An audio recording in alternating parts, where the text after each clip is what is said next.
بسم اللہ الرحمن الرحیم۔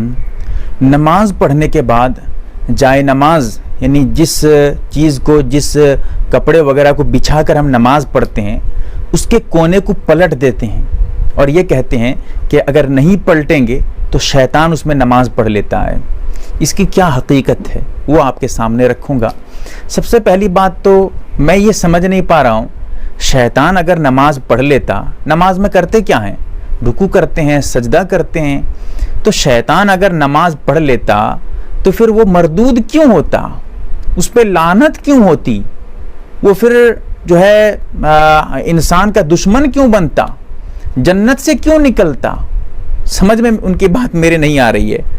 شیطان اگر سجدہ کر لیتا، حضرت آدم علیہ السلام کو شیطان سجدہ نہیں کیا، حضرت آدم علیہ السلام کو سجدہ کرنے کا حکم دیا گیا، اس نے انکار کر دیا، دلیل بھی پیش کی، تو پھر اللہ تعالیٰ نے اسے وہاں سے نکال دیا۔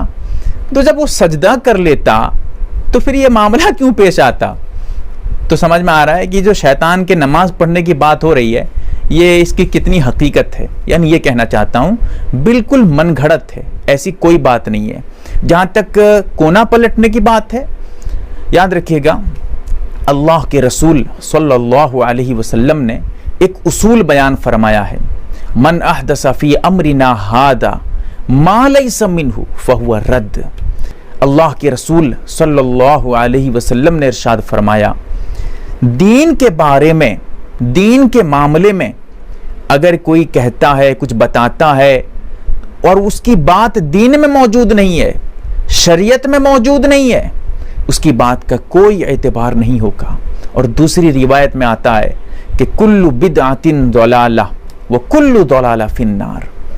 دین میں، شریعت میں ہر نئی بات کا ایجاد کرنا، پیدا کرنا بدعت ہے، اور بدعت گمراہی ہے، گمراہی جہنم کا راستہ ہے۔ اگر کوئی گمراہی کو اپنائے گا وہ جہنم کی طرف جا رہا ہے، اپنا ٹھکانہ جہنم میں بنا رہا ہے۔ اسی لیے دوسری روایتوں میں اسے اللہ کا دشمن قرار دیا گیا ہے۔ اس کی ایک وجہ بھی ہے، کیونکہ دین مکمل ہے۔ قرآن نے صاف طور پہ اعلان کر دیا، حجۃ الوداع کے موقع پہ اللہ کے رسول صلی اللہ علیہ وسلم نے صاف طور پہ اور یہ اعلان کر دیا کہ دین مکمل ہے۔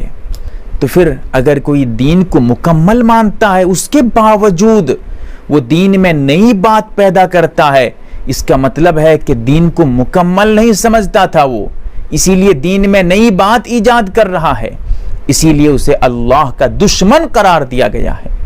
اسی لیے دین میں نئی بات ہرگز پیدا نہ کریں، ورنہ گمراہی کی طرف چلے جائیں گے۔ جہاں تک جائے نماز کا کونا پلٹنے کی بات ہے، کسی بھی روایت سے اس کا کوئی ثبوت نہیں ملتا، نہ اللہ کے رسول صلی اللہ علیہ وسلم نے یا صحابہ اکرام رضوان اللہ تعالی علیہم اجمعین نے یا کسی تابعین نے، تبع تابعین نے، یا کوئی بھی ولی اللہ ہو، کوئی بھی نماز پڑھنے کے بعد جائے نماز اس طرح پلٹنا کسی سے کوئی ثابت نہیں ہے، کوئی ثبوت نہیں ہے۔ تو پھر یہ کہاں سے آ گیا؟ شریعت میں اس کو ضروری سمجھ رہی ہیں، عورتیں تو اس کو واجب کے درجے میں سمجھ رہی ہیں۔ اگر کوئی جائے نماز پڑھنے کے بعد کونا نہ پلٹے اسے لعن طعن کرنے لگتی ہیں، برا بھلا کہنے لگتی ہیں۔ سوچئے کتنی بڑی گمراہی ہے، کتنی بڑی جہالت ہے۔ اسی لیے اس سے مکمل بچا کریں۔